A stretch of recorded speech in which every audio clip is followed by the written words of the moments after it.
यह छोटी सी कहानी ऐसे सुनो जैसे किसी को सुना सको, पढ़ो ऐसे जैसे किसी को पढ़ा सको। ये घटना बड़ौदा के एक गुजराती युवक के साथ हुआ एक भयानक किस्सा के बारे में है। उसका नाम जिग्नेश है। वो अपने माँ बाप के साथ अलकापुरी में रहता है। उसके पापा मिठाई की दुकान चलाते हैं और माता गृहिणी है।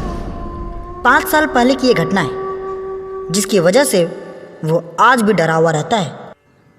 ये पूरी घटना के बारे में वो बताता है। इस घटना को याद करके आज भी मेरे दिल की धड़कन बढ़ जाती है। डर के कारण मेरे हाथ भी कांपने लगते हैं। भूत प्रेत और शैतान में कभी नहीं मानता, ये सब बातें बकवास है ऐसा ही मानता था। लेकिन ये घटना के बाद जब मैं अंधेरी गली में भी निकलता हूँ तो मेरे पैर थड़ थड़ कांपने लगते हैं। आज मेरी ऐसी हालत हो गई है कि आज तक रात को भी सोने पर घर की लाइट चालू करके सोता हूँ।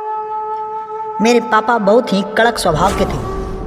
12वीं की परीक्षा खराब परिणाम आने के कारण मेरे पापा का गुस्सा 7वें आसमान पे पहुँच गया। उन्होंने मुझे मार पीट के घर से बाहर निकाल दिया। मैं बड़ौदा से राजकोट भागकर चला आया। वहीं पे मुझे एक दोस्त ने रहने के लिए मदद की, लेकिन मुझे कौन काम देगा क्योंकि मैं 12वीं में नापास हुआ था। नौकरी नहीं मिली, फिर भी मैं हिम्मत नहीं हारा। मैं अपने पिताजी का व्यवसाय मिठाई और नाश्ता बेचना शुरू कर दिया। राजकोट के गोंडल रोड पर फुटपाथ पर पूरी साग बेचना शुरू कर दिया। मिठाई बनाना और सारे प्रकार के नाश्ते बनाने का काम मेरे पापा ने बचपन में ही सिखा दिया था। मुझे सब कुछ बनाना आता था, लेकिन पता नहीं कि मेरा धंधा ठीक से चलता नहीं था।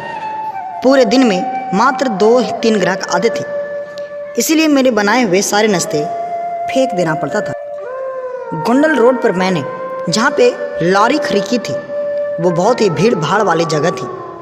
मेरे सामने सारी लॉरी पे भीड़ लगी हुई रहती थी और मेरा ही काम धंधा बंद रहता था। मैंने आखिर में हार मान ली और सब कुछ बेचकर घर वापस जाकर पिताजी के पैर पकड़कर माफ़ी मांग लूँगा। उस दिन दोपहर के 12 बजे मेरे डर की घटना शुरू हो गई।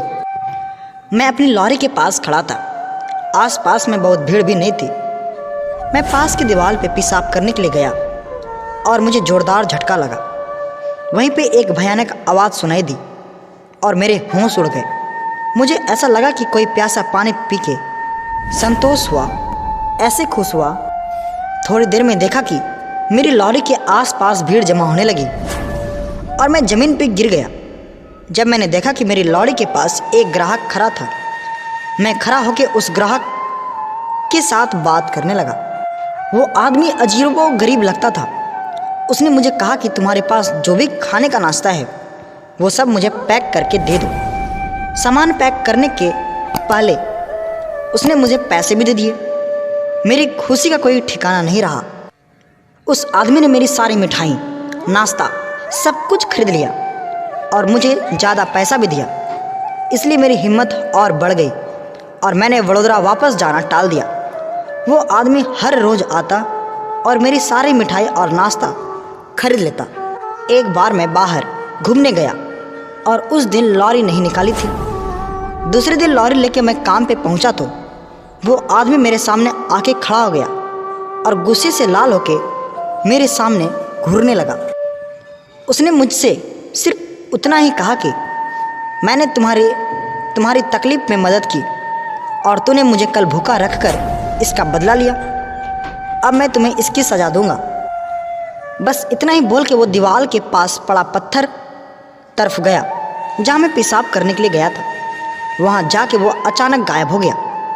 उसकी धमकी और उसका गायब हो जाना ये देखकर मेरे तो पसीने छूट गए। उसी क्षण में लॉरी वहीं पे रखकर राजकोट की टिकट लिए बिना वडोदरा चला गया। पिताजी से माफ़ी भी मांग ली। अब तो राजकोट शहर की बात तो दूर, उसका नक्शा भी देखना नहीं चाहता। अब तो हर समय एक ही डर सताता है कि वो रहस्यमय प्रेत इंसान मेरे साथ कैसा बदला लेगा। ऐसे ही वीडियोस देखने के लिए चैनल को सब्सक्राइब करके बेल आइकन जरूर दबाएं।